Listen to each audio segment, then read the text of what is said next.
But they're a participant, right? They are just to view, Right. and if they want to ask questions, we'll ask them to type their questions in. Yeah, yeah, rather than, it gets a little difficult to have people actually ask their questions. Yeah. It's easier, they can type it in and Victor can let me know. That's one thing I did not do, Victor. You might have to bring up the chat part for us to see who's asking, what questions are being asked at the end when we open it up. Okay. Perfect.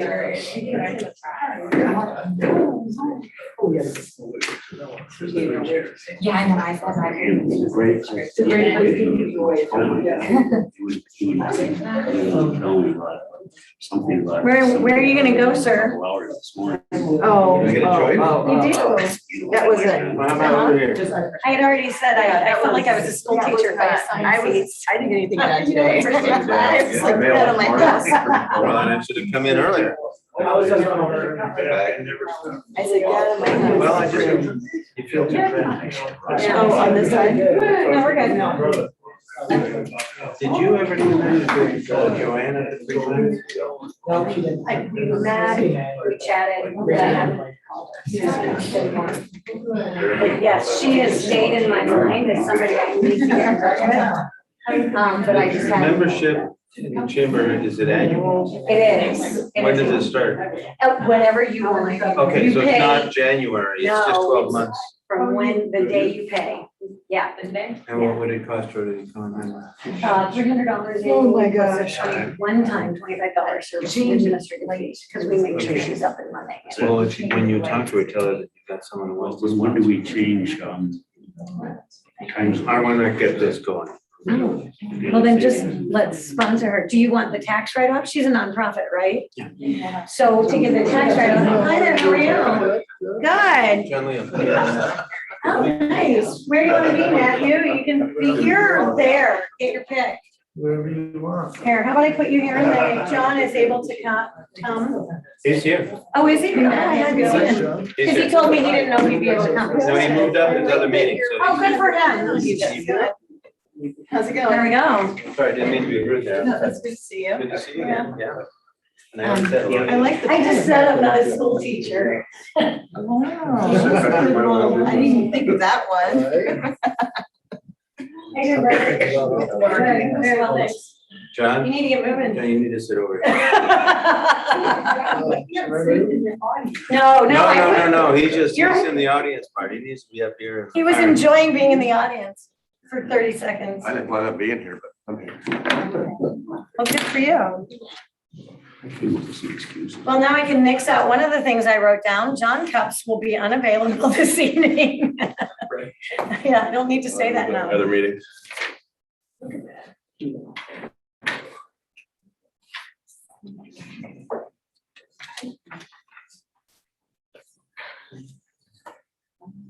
It's nice how optimistic you're being with the number of chairs. Victor did that, but I don't think he's wrong. That would be great, the more the better. I don't know. A lot of ghosts, it is. We came early to get a good seat. There you go, good for you. Well, you know, if you're not early, you're late. If you're on time, you're late. Ah, yes. you're on time. Yeah. Yeah, I know there's a dinner at the Crow's Nest that a lot of people are going to. Tonight, You paid more money than Victor. I did, you got. and we weren't invited. What the heck? I know, everyone's like, well, what's the Crow's Nest? Like, really? So, We're gonna watch. Well, we are recording it. We are recording it and we will put it out based on our social media.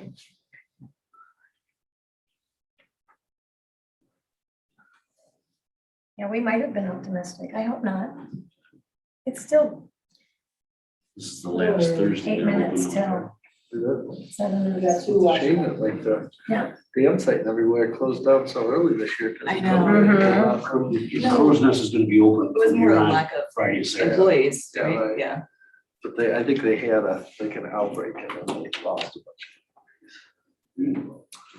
Dam site did. Yeah.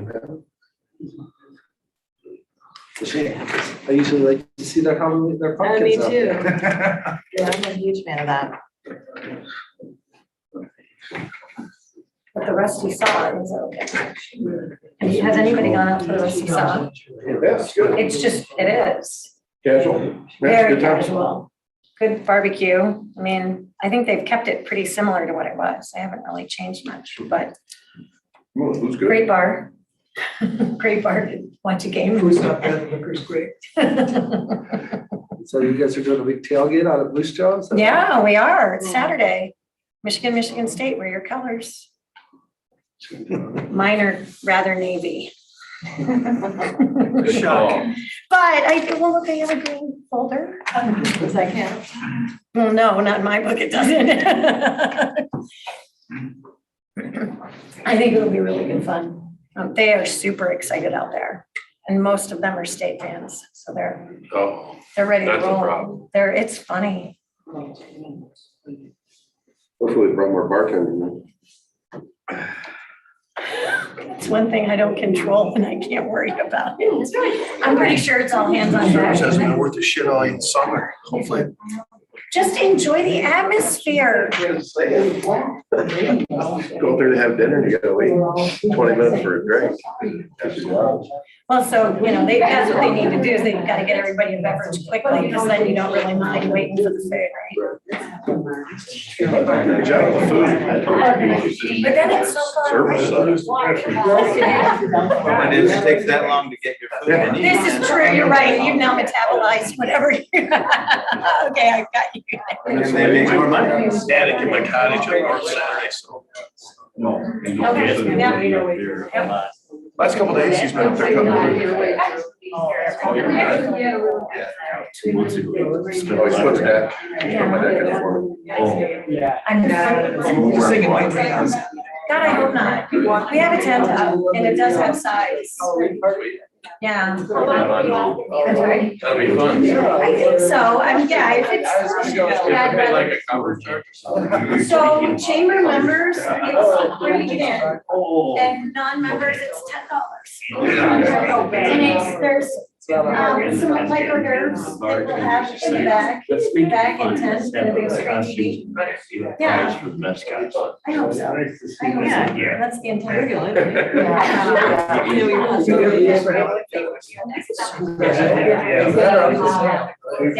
I have to call Thomas anyway, that's great.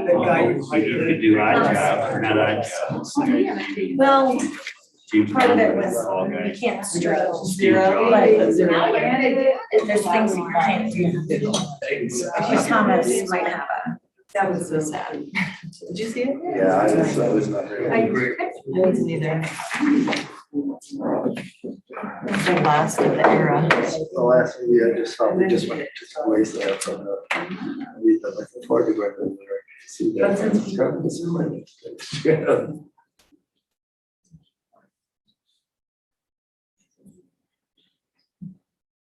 Still. He sent a draft of that to John, asked him for advice. Oh, good. Okay. Well, I need to. Told I give him 7% to sell it. That's a large percentage. Okay.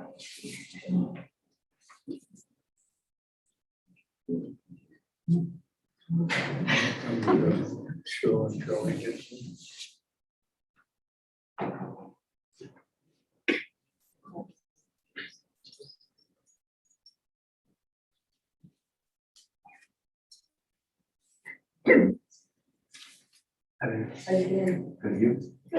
Should have put bleachers in. I'm surprised we don't have more, actually. I am. Based on some of the city council meetings. Because there's no specific topic, because then it's starting. Should be. Sure. It should be. Good. I mean, that's maybe the first problem. It's not a new one. Understood, I hear you. Now that I've been here a year. Yeah. I've been coming to council meetings for 8 years. Yeah. And pretty consistent. Okay. Got 3 minutes. I say we wait, yeah. Give people time.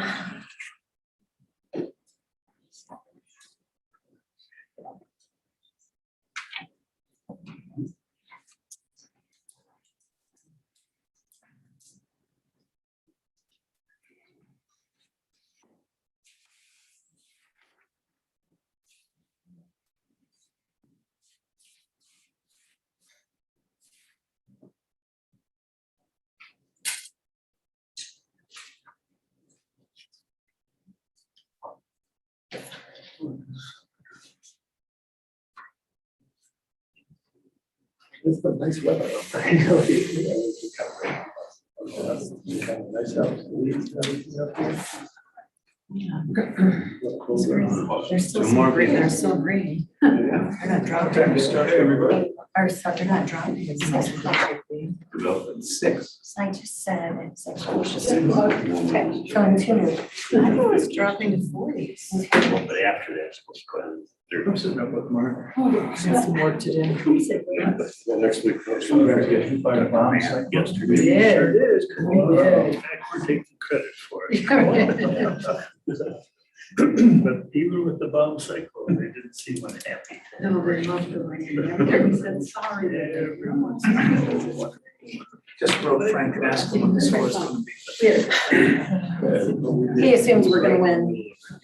I don't care. He's over the last 20 years. He's been, one accolade, all the rest of it. That's great. Yeah. Kite was. We just have 2? Or on YouTube. Oh, okay, I'm not seeing the YouTube. All right. Again, if you're today. No, and I don't sing either. No. No one wants to. She sings, but you don't want to hear No, it. I was just gonna say, no one wants to hear this voice sing, It was. including Joe. Okay. Oh,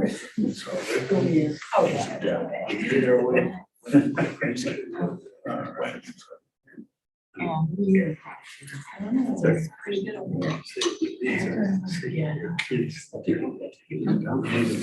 exactly.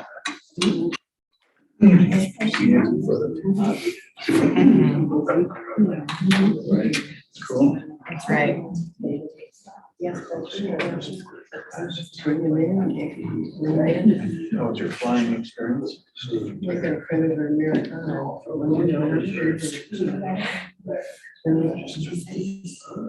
It's okay. All right, I guess we'll get started. All right. So it's 6 o'clock. I want to welcome everyone here. I'm Bonnie Culp. I'm the Executive Director of the Harbor Springs Area Chamber of Commerce. I will be your moderator this evening. I'd like to welcome everyone Thursday, October 28th to the Harbor Springs Meet the Candidate Forum. A few things to start the evening. We are recording this evening's event, and we will put it on our social media, and others may grab that link and also share it. So anyone who has not seen it is welcome to see. A couple of things to go over this evening before we get started. Those people who are tuning in, we are saving questions until the very end of the evening. Anyone who is online, if you would like to submit a question, please feel free to do so. If you can type it in, and we will get to as many questions as we can at the end. Okay, so I will go through some questions and then we will address the public. Thank you. Also, our city manager, Victor Sinodinowski, is in attendance, but I want to make sure to clarify his role. He is not here to provide any additional information. If anyone has any questions for Victor specifically, they should schedule an appointment to meet with him and chat with him directly, okay? We will start this evening with each one of our candidates. They've been told that we'll give each one of you 2 minutes to give us a little bit of information about you and what you'd like the public to know. So we'll start right here with John Leo. Thank you, Bonnie. My name is John Leo. My wife Kathleen was born in Harbor Springs, and we moved here just about 9 years ago. And I decided that we decided, but she already knew everybody, so she didn't have as much of an effort as I did, that the best way to get to know the town, how it worked, and the people in it was to start attending council meetings. So I've been coming to council meetings now just about 8 years, 4 as an audience and 4 of them as a council member. I've seen changes over the years. I'm excited about some of the changes. I realize how important it is to participate in a community, particularly if you want to complain about something. You should really earn the right to complain about something by participating in what we're doing. I volunteer with my wife Kathleen at the Harbor Springs Area Food Pantry. I'm president of the local conference for St. Vincent de Paul, and I found a number of ways to participate and contribute to the community.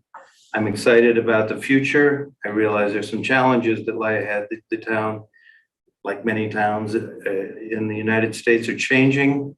We now have a city manager that is really supportive of transparency. He's the voice of, well, wait a minute, as we talk about things at council, he's the voice of, wait a minute, how does this affect all voters, not just perhaps the particular individuals that are bringing an issue in front of council. If I get elected again, I will continue to try to contribute to how council operates. And if I'm not elected, then I look forward to continuing to contribute from the other side of the room as I have in the past. Thanks, John. We'll move on to Matthew. Thanks, Matthew. My name's Matthew Summers. Thanks again, Bonnie, for putting this all together for all of us. I have been on and off in Harbor Springs all of my life. I've kind of grew up in a downstate in Grosse Pointe, but always had a summer house here. I've lived here on and off. I lived here for the last 10 years, but I moved back about 4.5 years ago after my wife passed away from pneumonia, and decided that I wanted to, raise my kids in Harbor Springs because of the wonderful community that we have here and the wonderful school system and all of that. I have a bunch of family up here, so it was very nice for me to have the support staff for me after losing my wife around me up here. And since I've moved here, I have enjoyed I've worked with the Cub Scouts for 3 years as a den leader. And now that my boys have kind of moved on to sports and stuff, they're currently playing football, and now they're both on the ski team. I wanted to find something else to use to do my fellow time with. With that being said, I think that the community is, I love the community. That's why I moved here. I'm not in for too much change. I'd like to keep it the way that it is and try and maintain the quality of life that we have, which I think is a great quality of life. I understand that there are a lot of issues that face the city council, on a monthly meeting, every meeting, and look forward to learning more about our community through this process, and have already learned a lot more about our community through this process of running for election. So I look forward to learning more and hopefully helping our community in the future. Thanks, Matthew. Maggie. Thanks for hosting this, and also everybody that's participating on this panel. I think it's a good crowd that we're with. I too agree that I've learned a lot with this campaigning the last few weeks. But I came to Michigan in '99, moved downstate to Brighton, Michigan at first because of my employment, but was lucky enough to be up here to go skiing and realized that if I was going to live anywhere, it would be in northern Michigan. All my life, I lived in small towns and really loved the community, and I'm comfortable in that environment. I felt in the last few years participating with some of the projects, like putting the streets on 3rd Street was important. That kind of was talking about working with the whole DDA area, since I'm living down there, I walk it, I see what's happening and taking place, and so I got involved there. I did step back a little bit because of some other projects that I was working on personally, but wanted to get back into working with the community and felt with the last year of what we were moving towards and also what's happening at the national level, all small towns, all places across the country are kind of having the same effect. Low-income housing, trying to find workforce, it's happening across America. And, I do believe that there are some solutions to this, there's different ways it's going to cat. And I know we've looked at some of the projects in the past with Harbor Springs, and we seem to just keep on pushing them back to the next year. And I feel that we need to go backwards and say, let's just do this project. Let's find a way to do it. I think there's other ways to raise funds for those projects versus raising millage. I know that we have done some of millage in the past and, looking at some of those outcomes, is there a way just to be more transparent on some of the projects that we're working on? So I did review a couple of different things of ideas I would like to put forward and participate in. If I don't get elected, I still like to come forward and participate at that level. But I do believe standing in a more of a leadership role might move us along a little bit faster. And so that's why I wanted to step up and do that. Thanks, Mike.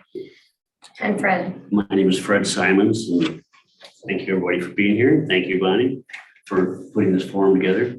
I'm a transplant here. I started coming up here going skiing in the mid-60s. A bunch of us, I came from the Lansing area, not a Lansing, but Lansing as in the capital.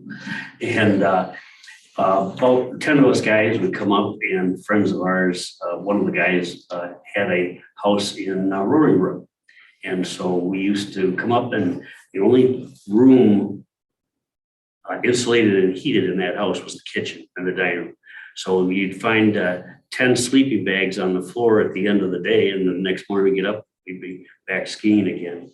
Did that for a number of years, and then in the mid to late 70s, I bought a boat and kept it down at Irish Boat Shop. So I came up here, and in the summers quite a bit. And then my parents moved up here in the late 70s and lived until they passed away. My mother, she was kind of cut short in life. She lived to be about 98. So, but no, they just loved it up here.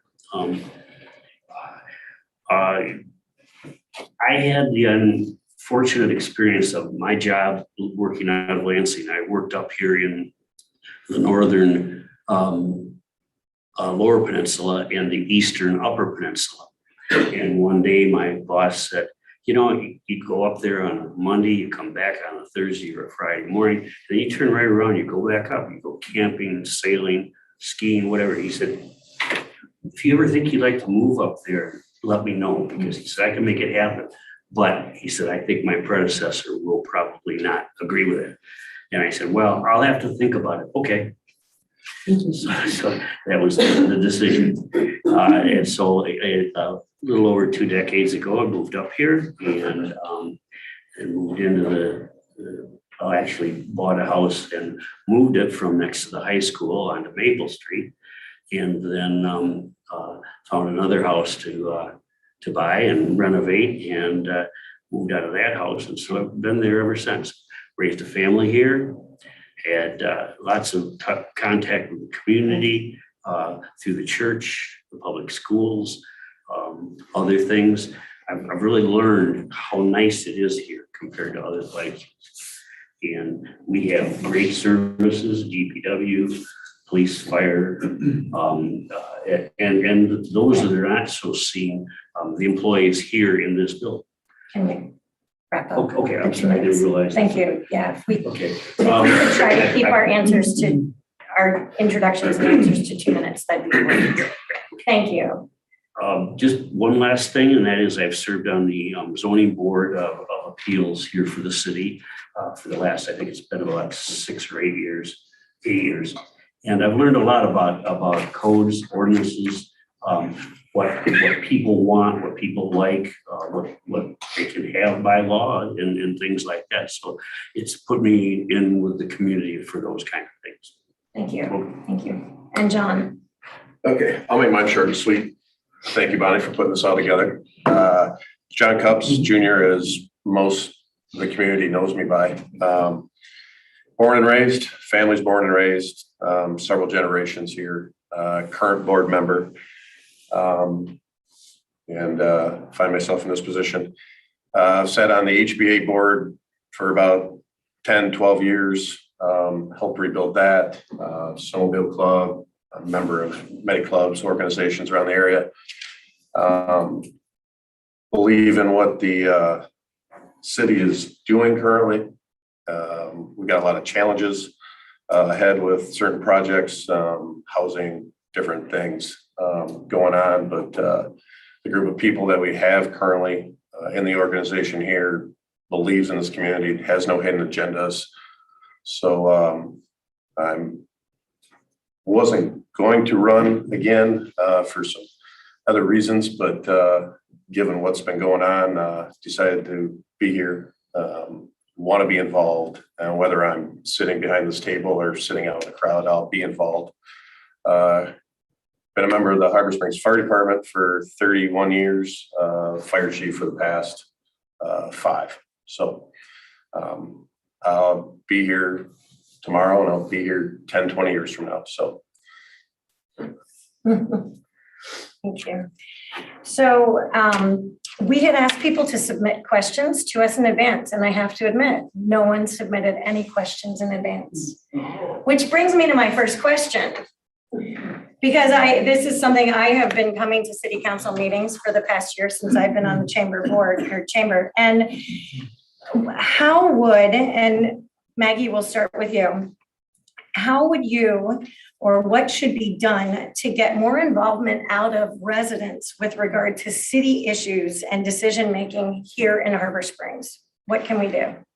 That's a great question, because I believe that we really need to do a rally cry of having more involvement, because especially, again, I'm gonna say the big picture. A lot of things are taking place that are impacting small towns like this, and we can't have the folks sitting back and thinking one person's going to be able to answer all these challenges, and then of course get the feedback that sometimes happens with city council, and I understand that. Looking over the information, the best resource that I saw, we sent out messages. Is it text messages? Is it email? Is it coming directly in the paper? Is it this? I think we really have to be very overt and say, this is an important topic. We really need to have you there. And that's where it's an email. Everybody, from what I saw, is they want to be notified by email, or you have the ability to go on to the site and receive their email and then send the communication out. I think the Chamber of Commerce has done a phenomenal improvement from the last few years, but even if we're not getting the involvement, or we have a heavy topic, it might have to be addressed again, and that we didn't get enough information. For instance, on the master plan, when they did the survey, it went from 113 people to 160 is the highest. If you're looking at 8,000 people there in this community, you have a very small sample size of people giving you feedback. So is that giving you, I know we have master plans, but this is the survey that I was just looking at, okay? And that to me was a very small sample size. I know in the summertime, we go out and we have a lot of people here. I know we did some things with the Headley, and we reached out to the community. Do we do that with other topics that are most important? Let's say we have to think a year in advance, and especially with our planning. Do we start, scheduling out our calendars and saying, this is the month that we have to participate. We are going to have set meetings. We're going to be streaming them. You might be in Florida, but this is the night that you guys need to be watching. So it's just bringing that alertness to a higher level and doing more of a overt campaign around getting people involved. John, same question. Well, I think Victor and the city crew's done a pretty good job over the last couple of years with the COVID issue and everything we've had to deal with here, getting the word out. Unfortunately, we're a resort community. So, summer people are not really, I mean, although they put bread on our table and take care of things around here, it's the residents, the local people, and a lot of the local people aren't online. So snail mail is still the way to go. Going to the coffee shops, reaching out to the local guys in the IGA, whatever. Still gotta reach out to the people who aren't online, and dialed in kind of thing. So Victor's done a great job rebuilding the communications down here at City Hall, stuff like that. So, I mean, it's work in progress. But I think the organization that's in place here is moving in the right direction, and, time will tell. But we do need more community involvement with some of the upcoming projects, and, maybe some town hall meetings, whatnot, can be in place. And like I said, now that we're maybe past COVID, maybe not, we'll see how things go going forward. Fred. Thank you. I couldn't agree with the first two candidates any more than I can express, but so this is going to be very short. I've thought of a couple things that I would like to do when I become a council member. And one of them is to let the public know, one, I'm going to be going door to door, various areas in the community, and talking to people, finding out what they need and what they know, what they know is going on in City Hall. The other thing, and of course, I'd have to either pay rent or get permission from our management here, but I'd like to hold office hours myself and get the word out that I'm here on a certain day, certain time, and have people feel free to come down and ask questions or learn about things that is going on in City Hall. Those are the two things that I think are different than what the first two candidates mentioned, but like I said, I think what they were saying is very, very good. Thank you. Matthew. Well, I would like to say, first of all, I think that my process of going through this election, I thought was very enlightening, but I think that the chamber has been doing a great job. I think that there's the Women Voters League of Harbor Springs, and there's other organizations that I know. I've been contacted by several different organizations. I think staying in touch with those organizations on all the other issues aside from just election type stuff, so that they're informed on what's going on and what issues city council would be facing in the month or for the meetings that they're having. But I know we publish our agendas, and not every issue is everybody's issue, but some people have big issues on big things. So I would say that keeping open lines of communication, I do love what Fritz said about trying to keep office hours. I do keep office hours and try and keep myself available anytime anyways, but I think that going forward, using the Harbor Light, the Post and Courier, because I think a lot of these things are Emmett County things where people, not necessarily voters of ours, but they have their interests in what's going on, if they're business owners or what have you. I think just getting the word out there as to what's going on a given agenda and what the real issues are, and people are going to take after those issues as they want to, I think that's my answer. Thanks. And John. When you're last, you're always at a disadvantage because all the good ideas are already there. That's why we shake it up. But, Don't worry. again, I've been involved for 8 years now, and one of my frustrations is the lack of participation from residents. Victor has done, the city staff has done a tremendous job. I mean, we publish agendas and we publish information in the paper. We publish it online. It's displayed at City Hall. So there is a certain level of responsibility that resides in the resident, in the voter, to reach out and to be informed. Office hours, to be honest, never occurred to me. What I've done is be out in the community.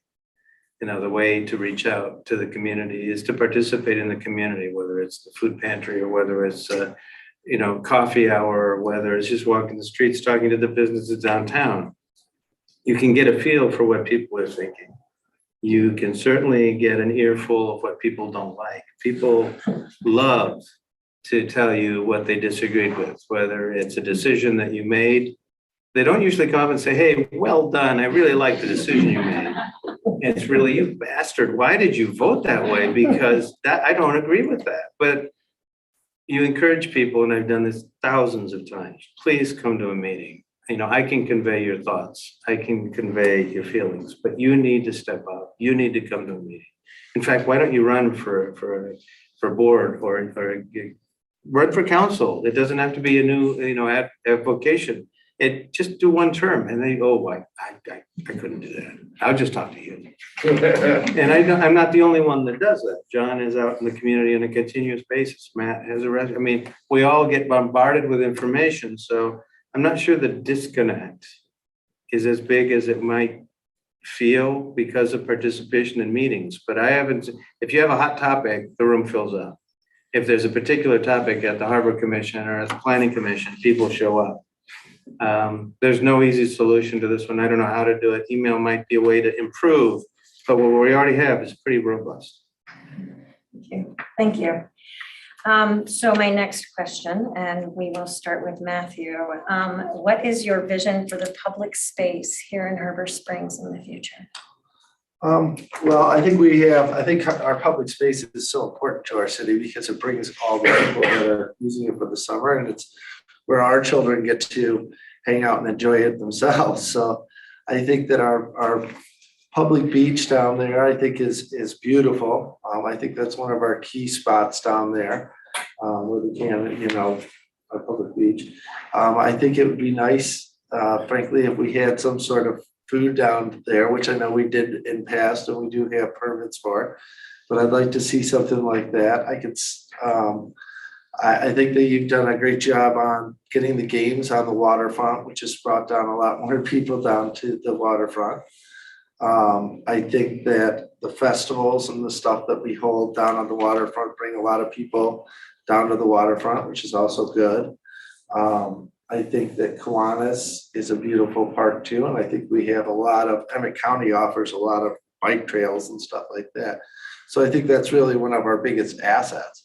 I would say that we need to maintain what we have, and I say where applicable, we could improve upon them. Certain structures, I don't think that there's anything that's screaming it right now, but I think that maintaining what we have is probably one of the most key things that I think is crucial to our community. Thank you. John Leo. I mean, obviously the open spaces in town, the parks, they're a real asset to the city. I'm very excited because we now have a person that is dedicated to developing and improving and managing our outdoor spaces. We didn't have that before. The surveys that the city sent out showed the intense interest in the residents of the city to improve on those parks. Next steps will be to define what improvement means, because we'll be back into, you know, different people have different ideas about what an improvement is.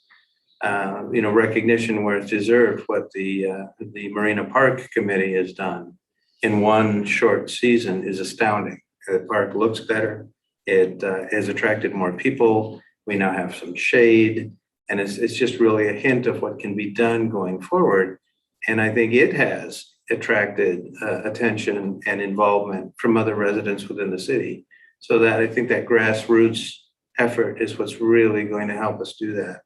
Kiwanis Park, I agree completely. It's a wonderful venue, but what have we done with it and what can we do with it? And I know it's on the task list to really develop that, but we now have something we never had before. We have a 5-year capital improvements plan that is available to the public to look at, which rolls out all of the ideas that have been deemed to be worthwhile over a 5-year period. And that gets reviewed every year as part of the budget plan, where we identify what are the important projects to the city that need to be dealt with in that fiscal year.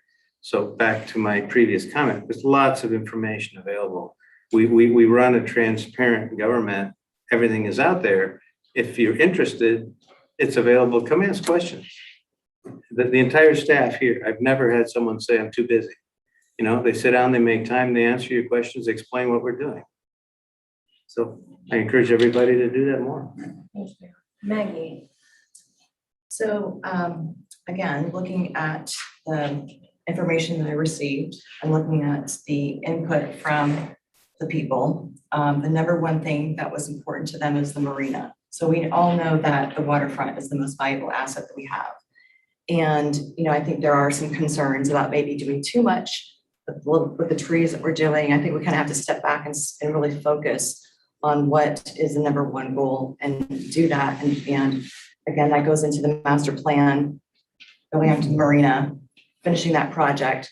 And I know that we're doing a lot of things there, but we have to really address the marina. That is something that has to understand where we're getting the funds, how we're going to do it. And I believe that Kiwanis is also something that's very important. If you're looking at the different areas of people using it, Kiwanis was like number 2, but then the funds that we put towards Kiwanis was very low compared to other areas that we were using. So I kind of want to step back and say, you know, are we really putting the right resources and the time, and instead of spreading ourselves out so thin, can we go more focused and narrow? Because that's kind of what we need to do. I think we can get the funds if we do that versus having, you know, something that we're looking down the road with at Headley, which is going to be funding some of these projects that you want to do. I think the community wants to give those funds, but they want it to be more focused and say, this is how we're going to do it. So that would be my over way to say, big picture, the waterfront's important. The number one thing right now is to really look at the marina area. John. Let's see. Being involved the last couple of years, we now, the city now has Rachel. So echoing what John has said, we have a person that's heading up, pulling in all the information to make our parks in general better. The waterfront is a huge issue. The committee put together this year did a phenomenal job beautifying that area down there, making it user-friendly. The hiccup we got with the waterfront is the marina, which handicaps us if you're overly involved in it with the DNR and the state. So there's only so much things can be done. There's only so much gift money out there for what can be done. But there's a couple good committees that are in place right now. Some changes are in the works. So, you know, over the next 2 to 3 years, you can expect some big changes with the waterfront. The beach, Zorn Park, they're all great places, well maintained.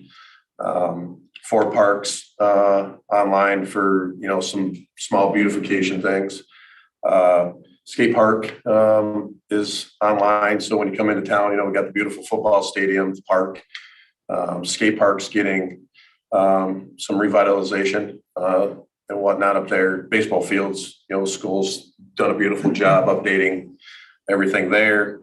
Kiwanis Park is coming back to life. I grew up there. It's where I learned to ski. It's a shame to see the tow rope go away years ago, but volunteers, you know, I think the Kiwanis Club actually ran that for decades.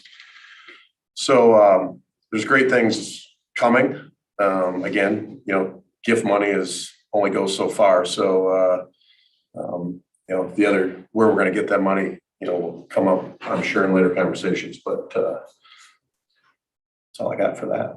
Thank you. Okay, so as I come to my next question, I want to remind everybody. Oh, I'm so sorry, Fred. Thank you. I apologize. I wrote your name down too. Thank you, Fred, please. No, thanks, John, for saying what you said about being last already. I remember when Marina Park had 4 or 5 huge maple trees there, and shade was not an issue. And they had the tennis courts, which turn the lights on and play tennis in the evening. It was old fashioned, but it was nice. But there were a lot of things that were old fashioned back then. Marina Park, I think it's a sad, sad situation that we don't have a beautiful park down there to greet our boaters and for the community to come and enjoy like they do in Groves. They come down and walk the docks and look at the boats and the beauty and dream and, you know, wish and dream. I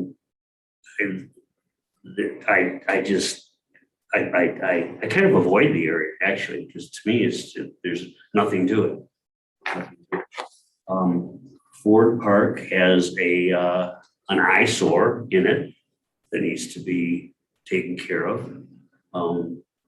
And that's the dredging equipment. Okay. Other parks, I can't rave enough about Zorn and the beach. It's just beautiful. If you look at that picture up there, that was about 60 years ago. And I was in here one night and the guy said, guess what? This is me when I was 13. And he pointed himself out in that picture. That park's been around a long time. It's beautiful. I think that we need a lot of coordinating when the Parks Department has ideas and things like that, or the committees that are reporting to them. We need to look at them carefully and add our 2 cents in and do what we can to finance these things. Gifts are, I disagree with you. Gifts are unlimited. I mean, hundreds of thousands of dollars. So I think we can do all those things. Thank you. And sorry about that. As we do move to the next question, because it is a hot topic, I want to remind everyone we're going to stick to 2 minutes a person. So the question is, and we will start with John Cups. What are your thoughts on the Headley Amendment and why? 2 Taxes, minutes. good I times. apologize. Thank you. I'll keep mine short. I'm not a professional tax guy, so small business owner, I hate taxes. But when it's laid out in black and white from Nick and Victor, who I'll call the professionals in the room here, it's organizations have passed on it over the years because they haven't wanted to deal with it. It's going to come to a point where we want all these beautiful things in our community, and we look around other communities who don't have this cap, and it's going to come a time where it's going to bite the city in the butt.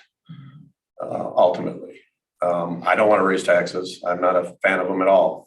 First to admit, but I think sooner or later it's going to hurt the city to not have the leverage to raise a $500,000, $250,000, whatever it is, to get a few funds to do whatever it is, whether it's a project or fix a water main down the road.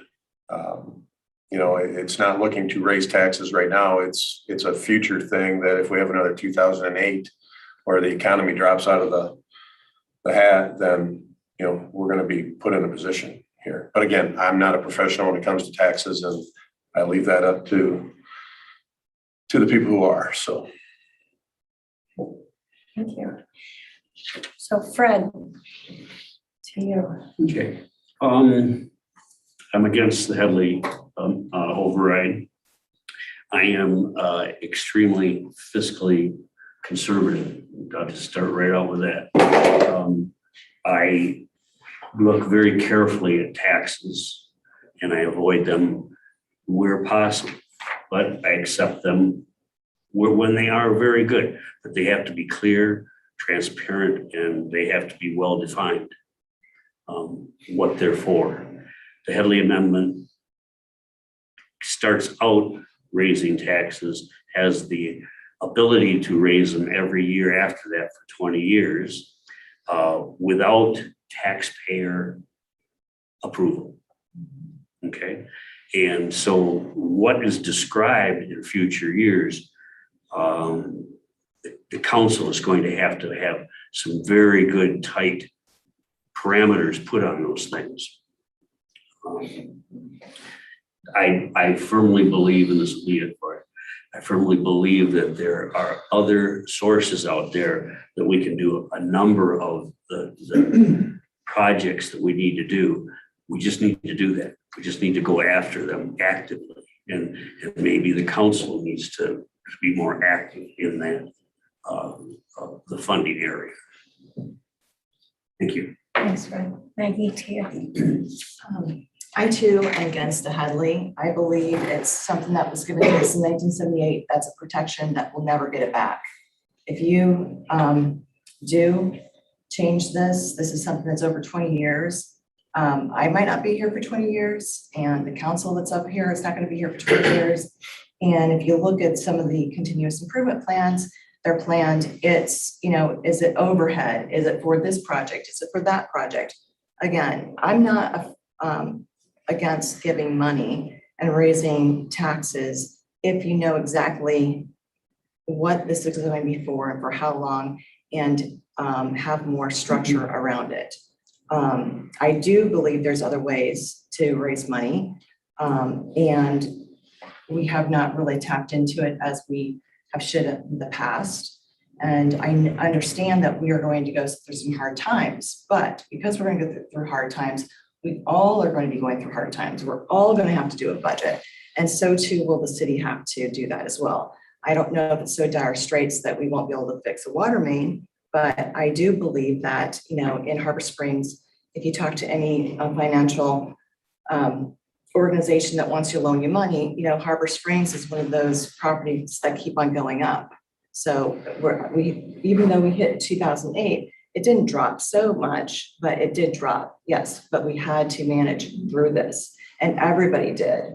So I just believe that for a 20-year commitment and not having good structure around it or knowing what the funds are going to be used for, as well as who is going to be running the town at that time, I'm not comfortable with it. John Leo, to you. Yeah. The override to the Headley Amendment is not a tax increase. It provides the city with the ability to raise taxes if and when it is needed. The Headley Amendment was not put in place to limit the ability of a city to raise revenue. It was intended to limit the ability of a city to raise funds for specific projects. And because of the way that it was written, inadvertently affected the general millage. I keep hearing people say that there are no controls over the taxes, how they're raised, and that's not true. There's an annual budget process that is open to the public where all of the expenditures for that year are reviewed and approved with public input. If the city determines that it needs to raise millage, it will be part of that discussion with public input. Now, the way that the Headley Amendment works is that as property values rise, the millage that the city can charge goes down. And the idea is to maintain level income for the city. You can never raise it again. So you're concerned about, well, we'll never have this protection again. I think that's naive. I think that the protection was never intended to affect the ability of the city to run itself. And if a specific millage is needed for a specific project, then it would be assessed and then removed. It's not a 20-year extension on raising taxes. So if residents are concerned, then residents should participate in the budget review process and should make their voices heard. But the city will be in dire straits when property values go down, because it will not be able to raise the funds that it needs to operate. And I don't mean to raise alarms. The city is not in that condition today, far from it. The city has always been fiscally sound. And as far as being fiscally conservative, I too believe I'm fiscally conservative, but that doesn't mean hoarding money or not raising taxes. It means raising the taxes that you need and spending them conservatively. Thanks. So it's a hot topic. It was recommended by our city council and by our city manager. Sheboygan, Traverse City, Petoskey, they were all passed overrides, similar overrides. having my family living here in the community, I don't have a problem with my taxes going up a little bit to give us better services and stuff like that. I am skeptical of a 20-year type thing, but I understand what you're saying too, that at any point you can go to the city council and say, that's enough. We're not going for that. So I see that portion of it too. I am very conservative, so I traditionally do not like taxes, but for my kids and stuff, I don't mind taxes. I don't mind taxes for our parks. I don't mind taxes for our, for the things that it takes to run our city in the way that we run it. I am very skeptical, even if I were on city council, of giving a 20-year type thing, but I understand, and I've talked to a lot of accountants about this because I had to familiarize myself with it because it's pretty in-depth. And I agree with what you're saying, that you can always override in the future, but that's something down the line. I don't want to strap our government if inflation does occur, which we are hitting inflation right now. Everything's inflating. So if that continues to happen, then we might have a strap budget, and I'd rather not. So that's my take on that. Thank you. Okay, so that leads me to my next question. And Matthew, we'll start with you. How will the city pay for capital improvements such as the boardwalk, remodeling of the Blackbird Museum, or the Harbor Master Building if the Headley Amendment does not pass? Well, as I said, I kind of just answered this one. I think that we do need to have the funds to maintain the boardwalk. I think that was a key issue when I found out that we were trying to even considering getting rid of the boardwalk. I was astounded, because for me growing up here, that was one of the greatest memories I had, and I want my kids to enjoy that same memory. So that's very important to me. I think that in any kind of city, we have budgetary issues that we're going to have to go through every single year. We're going to have to rank our needs and what's most important to us as we go. May it be the waterfront, may it be the boardwalk, whatever the case is. And we do that at our budget meetings and stuff like that. But I certainly, me living here, I would rather have the money to take care of our town than not have the money to take care of the town. So I think that it has to come from taxes at some point. That's what taxes are for, unfortunately, but that's what the case is. So that's my answer. Thank you. John? I keep hearing like taxes. I'm not sure that anybody likes Right. taxes. But I think that you rationalize paying taxes, and several people have alluded to this. What do you get in return? You said if you get good parts, if you get good services, then you're paying for service, just like you pay for rent or you pay for your utilities. I don't like paying insurance, but it's something that I feel is worthwhile, and I get value for it when I need to draw it. Your question, Bonnie, is how do we pay for these? We may not. I mean, it may come to the point where there's something on the capital improvements project list or something that the voters want, and there's no money to do it. That gets prioritized every year. Now, specifically the boardwalk, which is another topic that keeps coming up. We didn't do the boardwalk for a very simple reason, and that is that the watershed project came. We had a very limited time to do that, and it was a very expensive project. And because the city had the reserves to do it, we were able to pay for it. At one point, we floated the idea of, floating a bond to pay for it. Turns out that would have added to the cost of this billway by $500,000. So the city, I believe, made the right decision. Let's pay for it. Reduced our reserves, which are still healthy, and with the plan to continue to build them back over time. You need to prioritize. When you have a home budget and you don't, have a certain amount of income, you prioritize what you can and what you can't buy. The city is really no different. You're going to look at revenue. And, I believe if the override doesn't pass, then part of and the city cannot feel comfortable that it can raise the money that needs to run the city, then part of the budget process should be a list of services and projects that will need to be either reduced or delayed to remain fiscally conservative and not have to go into debt to get those services or projects done. John, to you.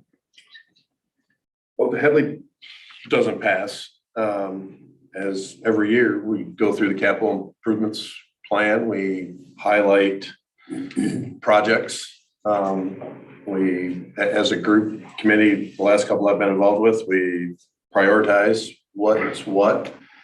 And we go forward. Like John said, the boardwalk got put on hold because we got mandated to do the spillway here. Otherwise, the boardwalk would have been done and it'd be a moot point right now. Boardwalk is a hot topic. There's some different ways that conversation will come up on how that'll get funded and whatnot. It's a priority for the board currently, and whatnot. And it'll get looked at as it needs to, along with all the other projects. There's still water services that gotta get fixed. There's still roads, sidewalks, all that kind of stuff that all need to be, part of the budget process. I think there is probably some grants or some different things out there to be looked at when it comes to the boardwalk and a few things. But again, they're limited. And, I've been part of the grant process for years.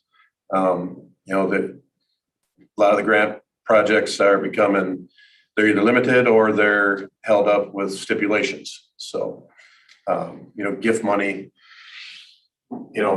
you can't budget on gift money. So if you're able to get gift money, then that just puts money back into the coffer for future projects. So that's my 2 cents. Thank you. Fred? Yeah, there are obviously some projects out there, and there's some that haven't come up yet, but are not, come to be a project yet, but the city will have to look into. Personally, I feel that the city has been a little bit overly cautious about grant fundings and gifts and things like that. There's millions of dollars out there that can be grabbed partially. I think the city needs to think outside of their box, look a little bit more creatively and examine some of those possibilities. Yes, they have stipulations, but hey, if I give somebody money, I might want something in return also. That's just the way it is. But I do believe these projects can be completed without Headley. We might need to go for a bond on something big enough. We might need to go for a tax increase, but those are things that could come up, during the process. But the Headley ties us into just too much unknown for the future. Thank you. Thank you. So I believe that Harbor Springs would never let a project that they love not be addressed. And so if by chance the Headley doesn't pass and we have to utilize our funds in different ways and we can't use the current funds for the boardwalk, there are a lot of people that will come together and to raise funds to make sure the boardwalk is completed. I think that we have to say to the community, this is what the cost is. There's a lot of confusion right now. They don't need to do the boardwalk. We do need to do the boardwalk. And I think we need to have clarity and have a decision of what that is, because from what I'm hearing, there is not clarity of exactly what we plan to do and how much that boardwalk cost. I believe there's grant money. Petoskey 2 years in a row got $500,000. I think that's one of those things you have to keep on flexing your muscle to know how to do grants and get really good at doing grants, because I understand there is a evaluation or a way that they rank you on doing grants. And so maybe we just need to keep on trying and getting whatever grant we can, not just one time and then we didn't get it and we didn't go back and try to do a different grant that's out there. So I think we have not done really have got a way to focus on some of these projects? And is it a little bit of grant money? Is it a little bit of raising funds? Is it a little bit from the city council the general fund that we get the funds for the project? So there's other ways to skin a cat. And I think we can do it. Okay, so my next question, we'll start with you, Fred. Visitors play an important role for retail and restaurant survival here in Harbor Springs. What should the city do to attract and or keep our businesses while maintaining our small town atmosphere?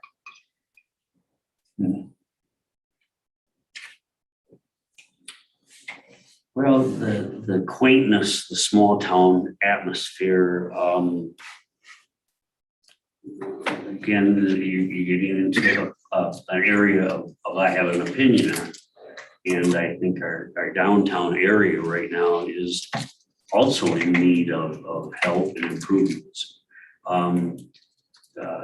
Too many non-retail outlets down there in various buildings. The buildings could make beautiful whatever retail outlets. We've got great ice cream down there, which the resorters love and the visitors. With the parks around that we have, I know parking is a problem, but hey, our society needs to walk a little bit. And so to park a little ways away, it might just have to happen.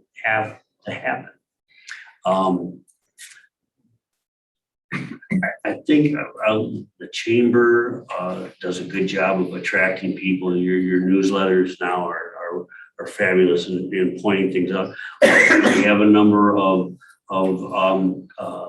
activities that go on down there. Some of the festivals are a little bit on the expensive side and I think geared more for the visiting population.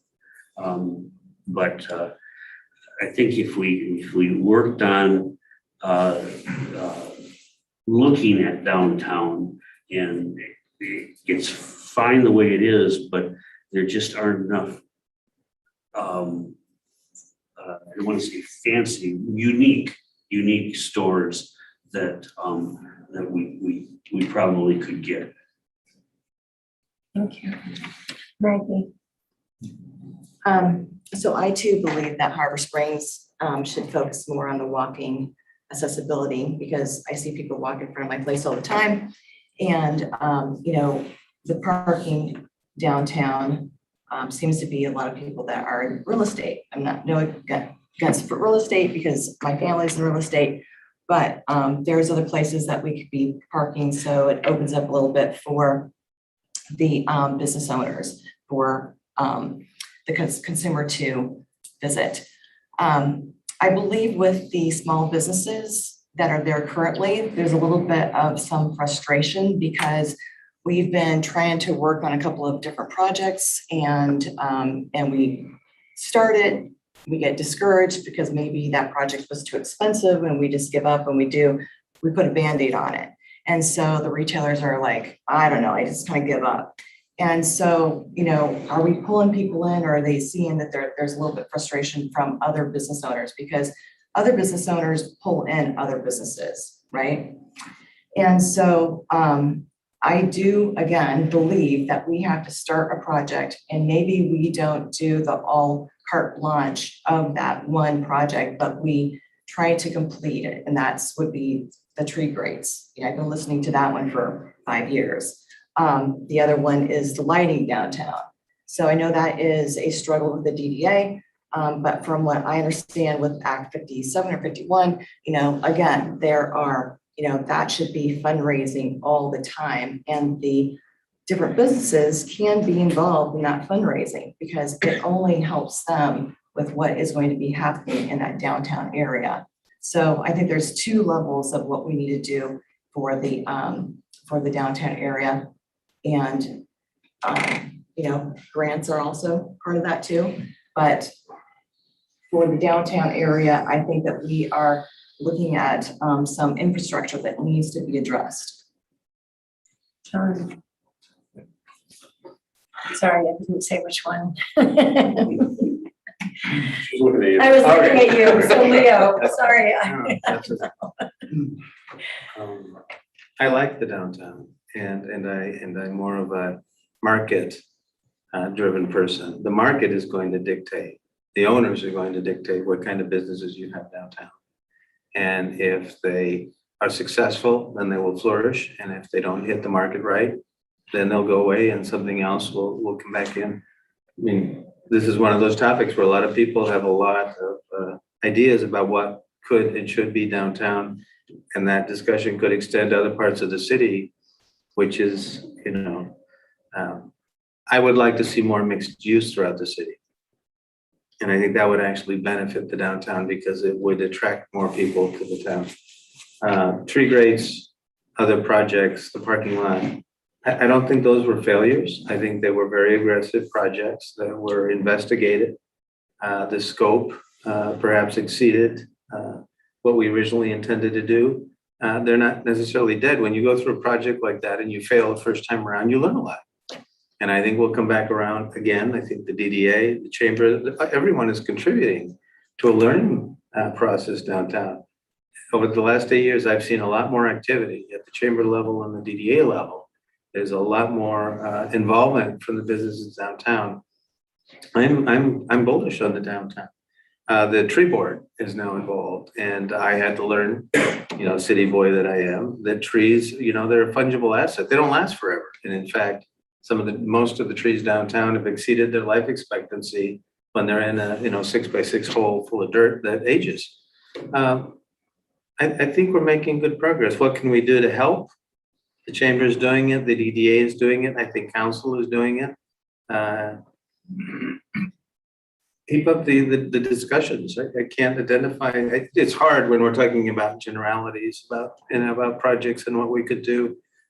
We rely on the DDA and the other boards and commissions to do the heavy lifting, to come to council, to propose the projects and move forward from there. I would continue to encourage that. Thank you. Matthew. I would agree with all of the candidates. I think that the DDA has been doing a great job and the chamber's been doing a great job from all of the festivals and stuff that we get. I mean, I am in real estate, so I do kind of get what's going on down there a little bit. We have a lot of seasonal businesses down there, but that's because we are a seasonal town. But we have Gurney's, we have all the towns, we have all the stores that we all need and we go to, and that's what makes us such a great community. I don't ever have a problem with parking and getting my Gurney's, I can tell you that, maybe on the 4th of July, but not any other week. Aside from that, I really do think that the chamber and the DDA has been doing a really good job with the festival, with the Thursday night music, street music. If we could do more of that kind of stuff year round, then I think that we might attract more businesses that could afford to pay the rent year round, right? Because that's part of the problem. Is that the businesses aren't making enough money during the winter to keep open, and so that they have to get a reduced rent rates. And I think that as we do the ice festival and other things like that, the book festival in the fall, that we are bringing in a lot more year-round business. And I think that is through the chamber and the DDA bringing in that business, which is then bringing business to town. And it's not something we have to, I think it's a good thing. So that's my answer. John. At least on the last. Parking will forever be an issue in Harbor Springs for 3-4 months out of the year. Nothing you can do about it. Downtown, over the last handful of years, has come and gone. A lot of real estate offices, a lot of art galleries, a lot of seasonal things that, guy like me is really not going to use. I miss Rosenthal's where you could go down and buy a pair of underwear, socks. Cassidy Hardware was a great thing, but we got Meyer Ace up on top of the hill now. So, that's one thing you got to keep in mind. We talk about downtown, but there is uptown. There's two sides. Well, actually, there's like 4 quadrants to this city, really. But downtown has come a long ways. The chamber's rebuilding, doing a great job. The DBA, all the organizations trying to revitalize downtown. There's no one fix for that. There's projects that have been brought up, kind of too expensive, but then we got into it. It's like, oh, some ideas brought up different ideas. So things got put on hold. They're all still in the works. I mean, nothing's dead. Downtown's still going to get revitalized, whether it's this coming year, the following year. There's some great ideas on the table. So downtown's ever changing. It's going to forever change. I think as long as the committees continue to communicate and work together, it'll all turn out how it should. I'm going to ask another question and then I am going to open it up to the public because I think people are probably tired of my questions. They have their own. But a really important thing that's very important to the city of Harbor Springs and the growth of Harbor Springs is, and John Leo, I will start with you. How will Harbor Springs attract and keep young people and families to the area? Can I go last? You said you didn't want to I go know. last. That's another. Harbor Springs is attracting a lot of real estate activity. And as coming from many years living in California, there's a lot of deja vu as to what happened in California. You live in an attractive area, people come in with money, they want to settle here. I think COVID was a very significant accelerator to that. People wanted to get out of where they were. I know for a fact people wanted to get out of the big city. And it was Detroit and New York and San Francisco and Seattle. My son wanted to get out of Portland and they started buying land here. I think it accelerated the process, and as a result, has driven up prices to where, for a young family with children, the type of family you would really like to see settled in town, it's becoming harder and harder to do that. And I never saw a solution to that in California. What happened is that developers started developing housing outside of the city limits, creating subdivisions. How does the city itself attract it? That's going to be, the chamber has a great voice now. I think over time that will help. The businesses need to get together. I'd love to see actually the businesses. I've sat in online, maybe one of the few benefits of COVID and Zoom over the years. I've sat in on chamber activities where all the businesses get together and have a forum that I haven't seen them have in Harbor Springs, where they're really pooling their both mental and financial resources to address things like advertising for employees. Housing is right up there. If you can attract the people, where they're going to live. There's no easy solution. I don't mean to punt, but I don't have an answer for that. There's a lot of effort going on. In fact, the city just contributed money to help hire a county position to look at affordable housing. What the city can do to try to help that is to continue to be aware of what's happening at the county level, what other surrounding areas are doing, and provide input to that process. Thank you. So this is something that, is multifaceted, unfortunately, and it's happening again in a lot of small towns. And you're right, John, people want to come to places like Harbor Springs, other rural areas that are nice communities. And I really commend what Victor and you all have done, where you've added the youth to the city groups, because that's really the answer to making sure that we're attracting and keeping our youth into the community. And you have to keep in mind that our birth rate has gone down nationally. And in fact, in Michigan, it's much lower than national level. And when I look at the Petoskey versus Harbor Springs, we actually have dropped. But is it because of the birth rate going down, or is it because people are leaving the area? I don't believe it's people leaving the area, but I do think that there are some great things and resources that this town can do, especially mentoring and working with the kids. All of you are here. Think about your first job when you were 14. I remember mine, and it was a foundation that kind of built upon what I do today. And that mentorship of, interacting with the community, understanding good customers, bad customers, inventory control, working with the budget. You started learning this and understanding exactly what it takes for a business owner to run and be the one that's taking all the risk.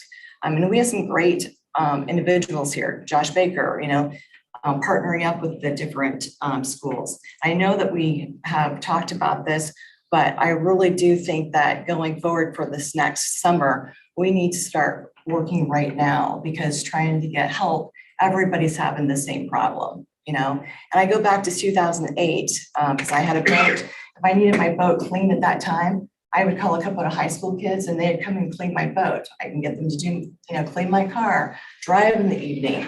Now I don't see that young youth working in the community. And we have so much value. Let's look at the tradespeople that we have building the houses right now. They're all my age or older, the person mowing my lawn. It's not the youth doing this right now. And so I do want to really talk to, work with the parents and say, this is, what can you, and that's what versus the town doing for you, what can you do for the town? We need to really understand we're in a crisis for the restaurant owners and the businesses going into this next summer. Thank you. John Cups. Repeat the question. Yeah, no, thank you.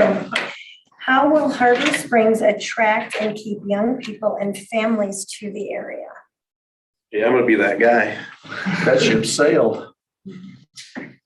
Harbor Springs doesn't offer anything for young people. It's all bought up. All the people with money have bought up Main Street, bought up houses for their kids, their grandkids, their great grandkids. I mean, I know town is gone from what it used to be. I used to, when I was a kid, we win state championships or whatever. We'd drive down through here, fire truck and a school bus, and Main Street was all lit up. Today it's dark. There might be 2 or 3 still on board. There's a handful of locals that still live up in Layden Park, kind of things like that. But this town offers nothing for the young people. There's no property left. We allowed the marinas and everything else to buy up all the property where housing developments could have been put and everything else. It's gone.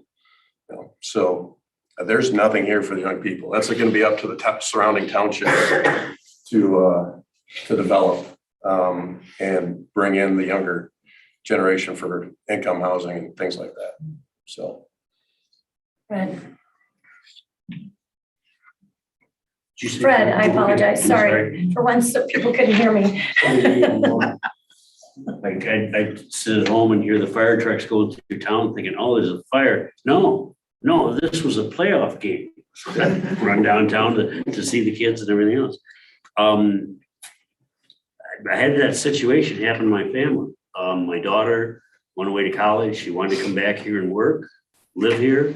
She plans on having my house someday, I guess. But just things like that. And her boyfriend the same way. They got lucky. He's in the construction business here. Father's had a business for quite a while. And she got a job locally in the field that she graduated from. And so that worked out good. But there are just too many negatives working against these kids that want to come back here. If they can find a house that's affordable to them when they come back, which my daughter and her husband now did, they get that house. If we pass the Headley Amendment, we're going to tax those people right out of town in 20 years. And they're going to have to move because they can't afford the taxes. So we've got to do things that attract, motivate, and retain the younger generation. There aren't the jobs around. Some of these people that want to come back do not want to be bartenders or waitresses or waiters. They want professional jobs. They may not be able to live in Harbor Springs. They may have to live in the township or whatever. That's just the way it is. There isn't an answer to it. Matthew. So I'm obviously probably the youngest person on the board, and I did move back here to join the community and be a part of it. I heard something really interesting yesterday from somebody that this year's graduating class from Harbor Springs is the lowest in like 20 years, but the kindergarten class is also the highest in 20 years. So if you look at Harbor Springs, it's kind of cyclical a little bit with who lives here and when our population goes through, and we tend to go like that. And I saw a graph on it. I was actually quite astounded. But I think that we do have people moving back to here. I couldn't agree with you guys more. It's obviously a housing issue. But I don't think that Harbor Springs City is gonna solve that problem. I'm actually working on trying to build 100 units next year in Little Traverse Township, because it's between Alliance and Petoskey and Harbor Springs, which makes more sense to me as a developer. But I think that the issue is trying to get a $900 bedroom, an 11 and a 13, so that people can actually afford to pay the rent and then work. I don't think you can have the expectation of people not driving to work and walking to work in Harbor Springs. I think that ship has sailed.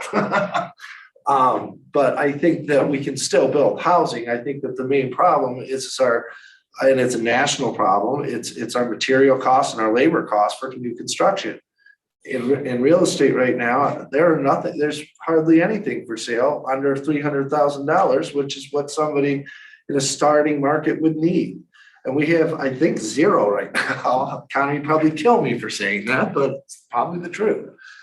We have a lot of vacant land up here that can be developed, but we have to figure out how to keep our construction costs low so that we can get the rents low so that people can actually afford the apartments and not be greedy and try and sell them out as condos, because that's the trick too, is because you can make a lot more money if you just sell it off as a condo as opposed to just renting it, which would help our community a lot more. So that's my take as a realtor on what our issue there is. So we will open the floor for questions. I do have more questions but I have a feeling there's questions in the audience. And Victor, at some point, if you'll show, are there any questions online? There's no questions online Okay. right now, but I'm sure they can submit them. Oh, absolutely, via the chat, yeah. So if people who are online would like to submit questions, we'd love to have them. Anyone in the audience? Yes, sir. Yes, I'd like to ask the candidates a question. Mark Rondell from across the street here. I was pleased at your last question here, Bonnie, because it generated some responses that helped to shed some light on the questions that I have, but I'd like a little elaboration. As people in the room who know me know that I'm pretty concerned about planning and in the future direction of the city. And is that fair? And as to that, I'd like to address a point that's been spoken about here some this evening. And that is sort of the dichotomy that this city has been balancing for my tenure here, which is substantial. And that is the dichotomy between a resort community and a residential community. And the assessment that John, you gave and so on, sort of focuses the point that whereas we used to be a residential community, we have now morphed into something we call a resort community. And that involves a lot of seasonality, involves a lot of boutique businesses, as our neighbor characterizes them. And it precludes, as you know, Matthew, that it precludes a lot of our children from coming back and living and making lives for themselves in this town. And my question would be, how do you personally or individually as candidates view this situation? Would you look favorably on us trying to return to a residential type community, year-round residences? Or should we continue? Should we say, nope, it ain't gonna happen here? Should we continue to make some kind of a definition of a resort community along with its seasonality and phenomenal real estate prices and so on? Matthew, we'll start with Thank you. you for your questions, Roselle. I would say that I think that we are both communities right now. We are a resort community and we are a small community. I, for one, went to the football game last week and to see everybody and how pumped everybody was. I am so excited for the Halloween parade. I love that every year. I think that the tree lighting, I think that, so we have all these things that do make us a small community and do bring us together. But I think also we all make money off of the resort community and we want to continue to do that. But we also want to nurture the community that we have. And we do that through our children, I would think. I think we do that by trying to get people to move here and actually start a life and live here that are going to give back to the community. But I think that we can't fight that. I think we are both those things. I think that we are that small community that has the Halloween parade and the football games. I mean, they might not still be state champions, but where we still have the games. And I think that it's that kind of camaraderie that makes us a small community. And I think that we need to nurture the businesses to make us more of a year-round resort type community where we're drawing in incomes in other times of the season, not just the 4th of July and stuff like that. Could I Sure, just elaborate on one sure, for a minute. You folks are candidates for the city council in the city of Harbor Springs. I'm speaking specifically to that area of Emmett County enclosed by the city limits, which you folks are Thank you. in charge of. Thank you. Go ahead, Fred. I can You comment. might as well. Couple things, you forgot about the bowling on Main Street for April Fool's Day. That's one of my favorites. The average age of a resident here in Harbor Springs is 62 years old. That's a long way from coming here after college and getting started and being 30, 35 years old, okay? I hate to be negative, but I don't think it can be turned around. I think we are a resort community now. We rely on the resorters more than we ever did. And it's pretty obvious to me when I see some of the houses that go up, the sizes of them and things like that. If we even had the right as a city to control the size of a house or the display or the magnitude of a house, some of these houses that are being built on these small lots couldn't be built. But we don't have the right to do that. Somebody, if they buy a property, they have the right to put there within the setbacks, the limits and everything, whatever they want to. And they pay for it, they do it. House on the Bluff went up for sale, sold in a couple days, tore down. The woman's gonna build a house there for her daughter. A magnificent house. You know, I don't think we can go back to that. We can just pray maybe that our kids will go out and get $1 million job, maybe we'll come back here and get a house themselves. I would like to see it turn around. Two real quick things. We do have an outline, the townships. There's lots of area out there. The property is expensive there too, but not as expensive as Main Street or Bluff or Glen Drive or whatever. You know, our community could accept in our neighboring communities, our townships. The last thing that I was going to say was that, and I think I forgot it now, but no, I you know, I know what it was. We're the council, okay? Could be the council, okay?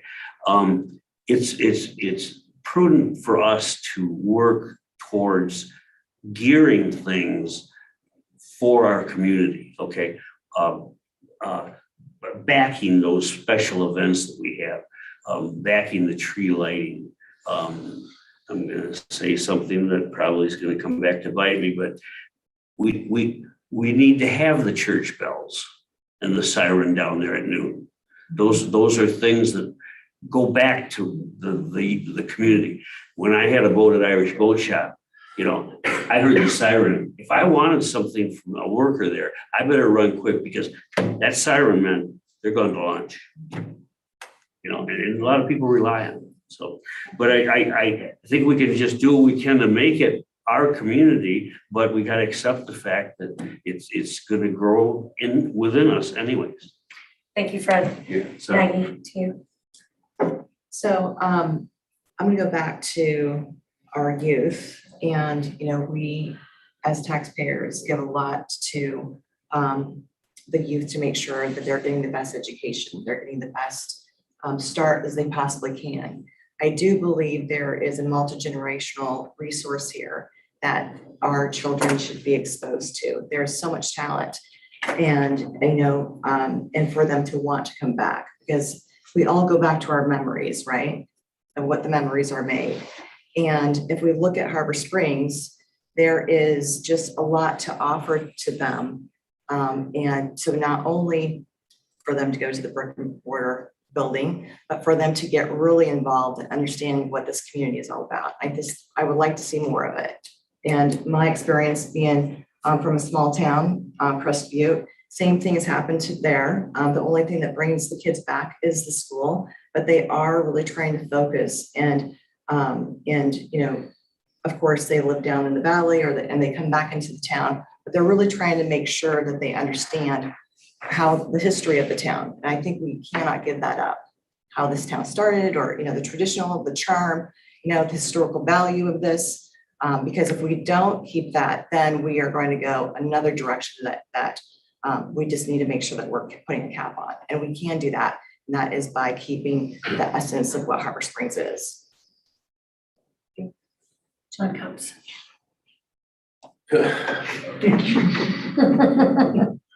Say this and not get my head taken off.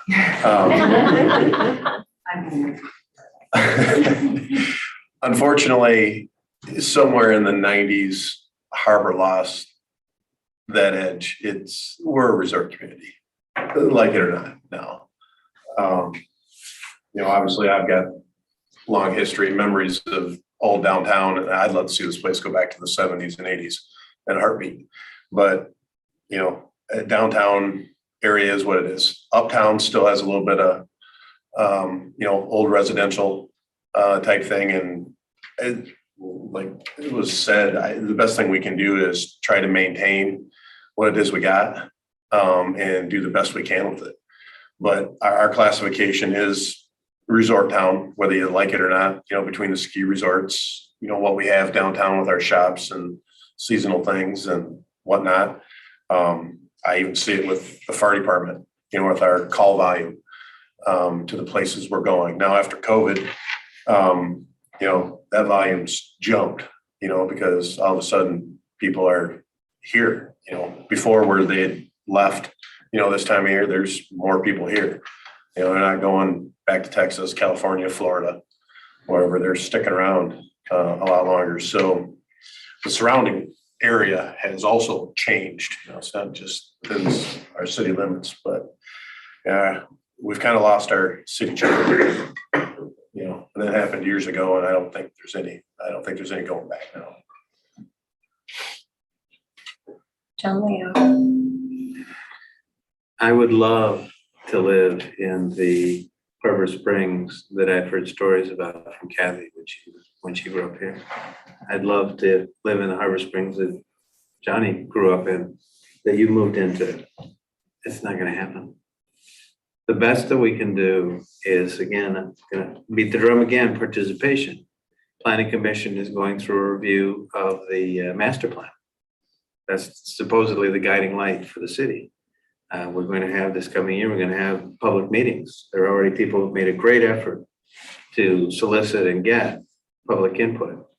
We need more of that. The best that we can do, I think, is to look at mixed use, to look at ways to bring back some of the things that people are yearning for. But you can't put that genie back in the bottle. And I say that because I've seen it here and I saw it around California. If you live in a pretty place, over time, you attract money and money attracts more money and you end up exactly where we are.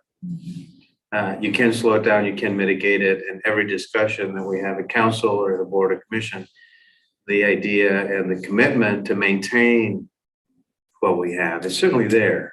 It's just the challenge is how do you do that? I would also argue, because I've heard all the stories about being a resort town, I think we're leaving the resort town and we're migrating into tourist town. Short-term rentals, even with the efforts that we're making to bring in people year round, I think we're leaning more towards tourism than resort. There'll still be a very strong investment and presence of a resort, the seasonal resort.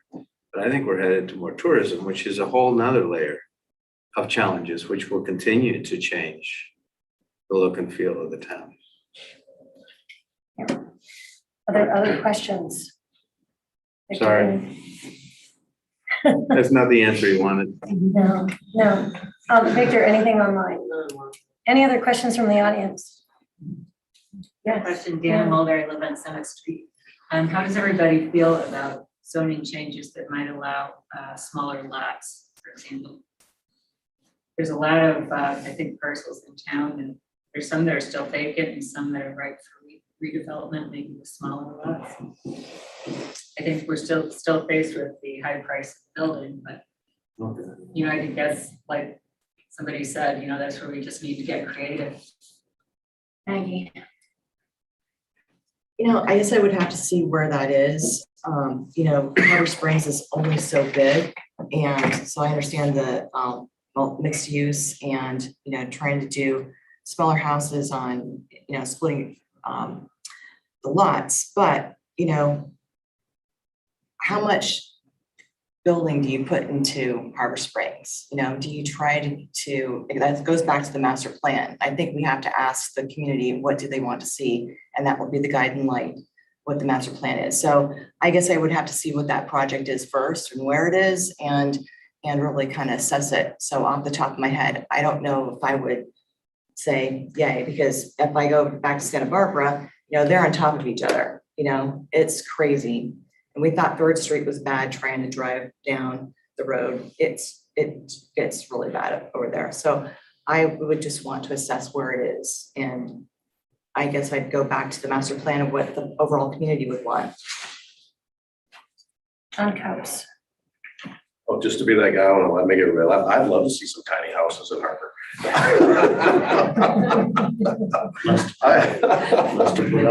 Right? No, I think so. I think we need to look at being a little more flexible with some zoning things. And that can go both ways, I guess, as far as that goes. I think there's zoning administrator needs to be a little more stricter on some things, can be less stricter on other things personally. But no, I'm open to some suggestions. Some of the, subdivision by you guys up there where you live, that could easily be plotted off, another time and make it so, you don't have to put a 5,000 square foot house. You can put a 1,500 and still be comfortable with it. So I'm open to that for sure. Leah. I'm very supportive of it, and I'm hoping that the review of the master plan and the public input sessions will reflect that. Bill Mulder led a subcommittee of Planning Commission on short-term rentals and presented some really interesting concepts to ask people what they would be willing to live with. And I recommend that everybody view that. You can do very tasteful things on a small lot with the tiny homes, with multi-story, the entire country is dealing with this. There's a lot of creativity out there. There are lots of solutions to higher, I won't say high density, but higher density housing. There are the properties on Lake Street that is already high traffic and that I think would be prime for development. We're gonna run into what do developers wanna do? Do they wanna develop higher density, lower cost, or do they wanna build the large homes or condos? There's a real balance to be struck there, and so far, the payout is winning. But there are a lot of ways to do that, and I would say I'm fully in support of that. I agree also, it depends on the project. You don't wanna, give carte blanche and have some monstrosity, but everybody's going to regret. We've already had a couple of those. But open up the door and see what comes through. I think that there are creative people out there that you might be surprised with what they'd be willing to do. Fred? Part of what you're talking about is being done right now. Large lots where there's a large home on there and they have a large garage, but they have a living quarters above the garage. Now, that's not two separate units, but if you take a large lot, the average lot, I think, is 100 by 70. If it's bigger than that and they split it, all that's going to happen is the zoning requirements for density, for the size of the house, for the height of the house, and the setbacks are going to all fit in under the law for that new lot. Okay, so they can't build outside the setbacks. So the house automatically becomes smaller because it's got to fit in that little envelope there. And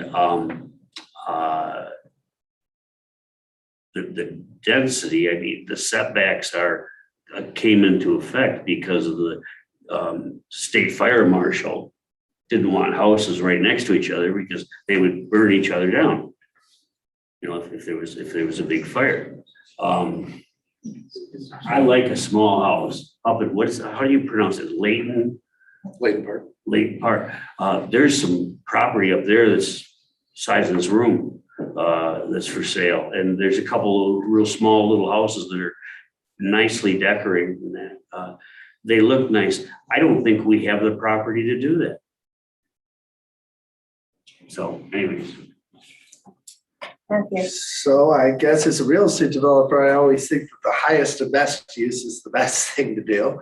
But I think that going back to our construction problem, small homes and stuff like that is a way of getting around our construction cost issues and bringing in a more affordable house for somebody to afford, even if they're, if they're living there or if they're seasonal or whatever they're doing. I traditionally do not.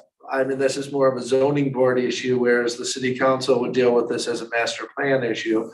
I like to let property owners do with their property what they want. If somebody wants to split their property and it's by project, I certainly wouldn't give anybody carte blanche for anything like that. But I'd say that I like to typically give the property owner the ability to do what they want with their property. Any more questions? Okay, well, I think to close out this evening, we'd love to hear another 2 minutes from each of you to wrap up. John, would you like to start? I can, yes. Thank you for putting this all on. Everybody that's sitting up here tonight, all you guys, everybody that's in the online world. I really don't have a whole lot to say. Thank you for the opportunity. I encourage everybody to get out and vote, November 2nd. And we'll see how things play out. Thank you. Fred? I really don't have a lot more to say. I'm also happy that everybody here is here. I wish we knew how many people were online. It would be very nice. I've gone to a lot of city council meetings, and you probably don't even know because I've watched them all on the internet.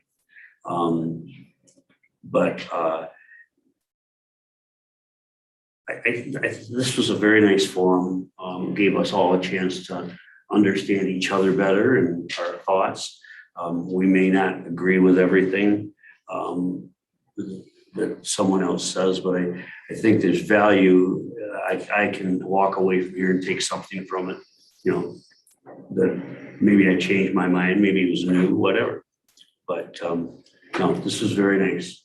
I'm happy we did it. Thank you, Fred. Maggie?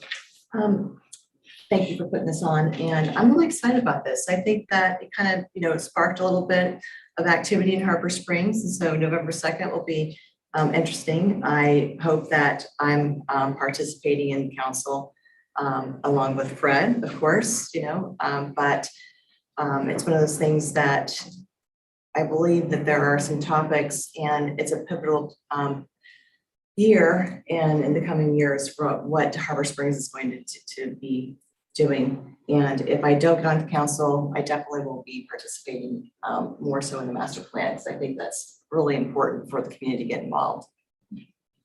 Thank you. Thank you. So I would like to also thank everybody for coming, and thank you, Maggie, for putting it on, and everybody online for taking the time out of their schedule to be here, to take time to listen to all of us and our opinions. My biggest thing is I want to preserve the traditions and the community that we have. I think that we're lucky to live in such a wonderful community. I feel lucky every day when I wake up and I walk down the street. And I am honored to be running for city council. It's been a very educational process for me, and hopefully I can have your votes. Have a great night. Thank you. And John? Thank you, Bonnie, for putting this on. Thank you all for attending. Get out and vote, but before you go and vote, educate yourself. There's been articles in the paper, there have been emails, there have been flyers. I think we did a tremendous job helping out the sign industry. I mean, that was a good economy. Remember, don't put them in the city right away. That's not allowed.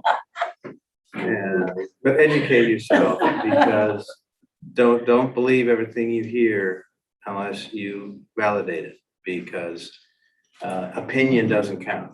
What count are the facts? Attend the city council meetings, attend the board and commission meetings, ask people that are involved, get involved. It's the only way you'll really figure out what's going on and be able to filter through some of the claims that are being made. They're just not accurate. Vote on Tuesday, and remember to fill in the little circle next to whoever you vote for, because if you don't fill that in, it don't count. Yeah, very important thing for everybody to remember is to, all 5 of you are write-in candidates. Please make sure you write in properly or the vote won't count. So make sure you do your research on that. Yeah. Thank you. And Yes. Fill in. And Phil, yes. You can write in the name. There's Say- discretion, about what was intended when you put in a The name. name, There is no discretion if you don't fill in the little bubble. that's right. It doesn't count. So thank you all. I really appreciate it. Can I ask the crowd?